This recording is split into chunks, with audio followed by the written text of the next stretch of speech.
Assalamualaikum warahmatullahi wabarakatuh.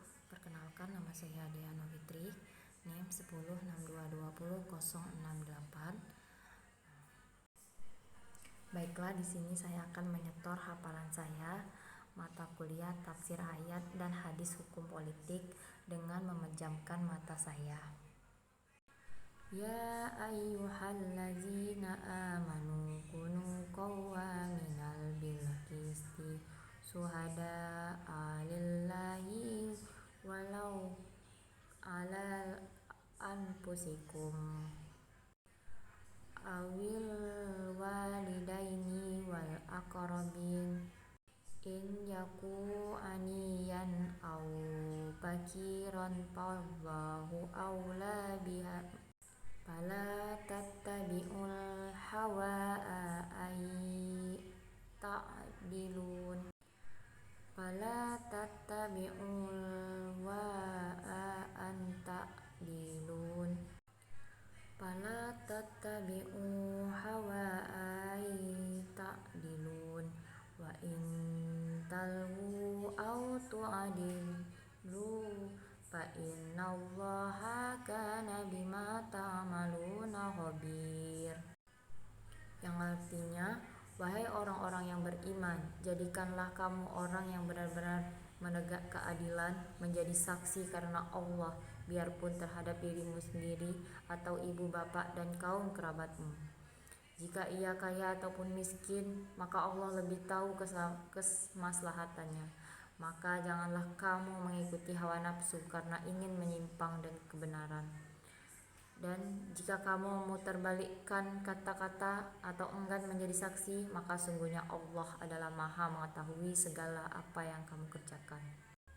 Hasbabun nuzul, Ibnu Abi Hatim meriwayatkan dari As-Sadi, ia berkata, tak kala ayat ini turun, ada dua orang yang berperkara kepada Rasulullah SAW. Salah satunya adalah orang kaya, yang satu-satunya lagi ada orang miskin.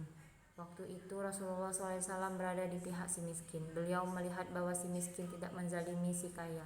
Lalu Allah SWT menolak, melainkan beliau harus menegakkan keadilan kepada si miskin maupun si kaya.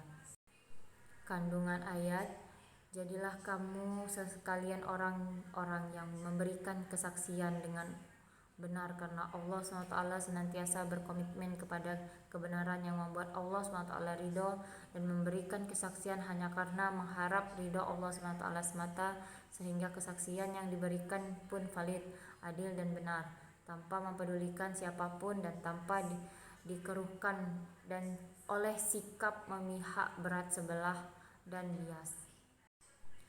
Ya ayyuhallazina amanu uti'ullaha wa ati'ur rasulah wali amri minkum fa in tanazatu fi sa'i faruduhu ilallahi wa rasulih in kuntum tu'minuna billahi wal yaumil akhir zalika khairu wa ahsanu ta'wila.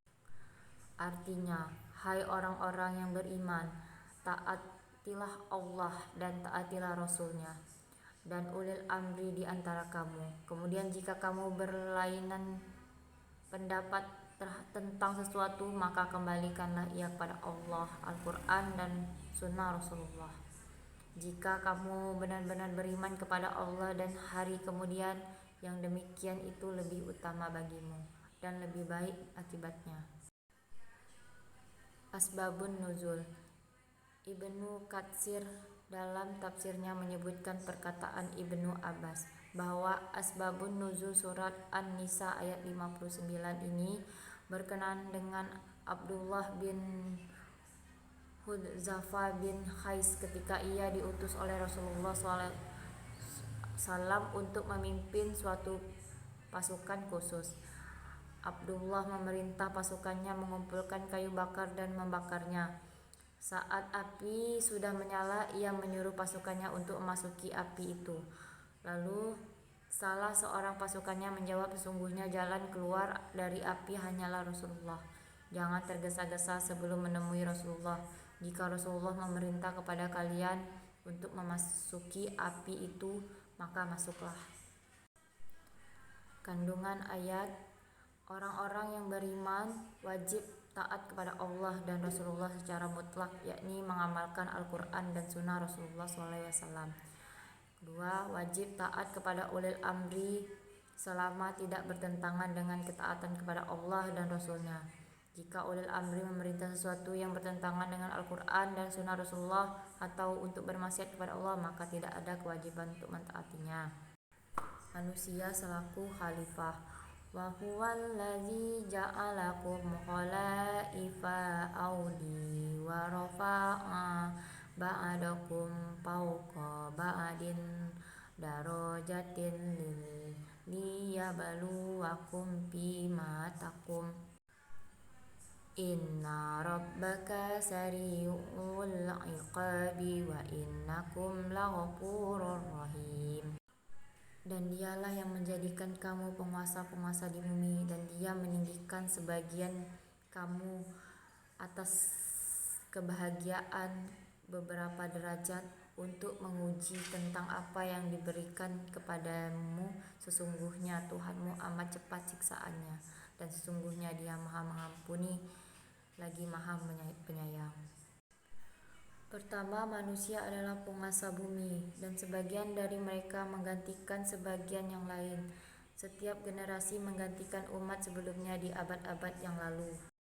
Kedua, manusia di dunia bertingkat-tingkat dalam menciptakan rezeki, kekuasaan, kelemahan, kelapangan, keutamaan, dan ilmu sebagian ujian.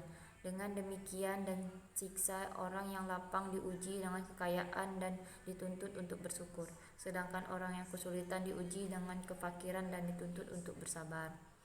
Tiga, Allah SWT cepat dan keras siksanya kepada orang kafir dan maksiat, namun Allah Maha Mengampun lagi Maha Penyayang kepada orang-orang taat dan bertaubat. Demikianlah, hanya itu yang bisa saya sampaikan. Lebih dan kurang saya mohon maaf. Wassalamualaikum warahmatullahi wabarakatuh.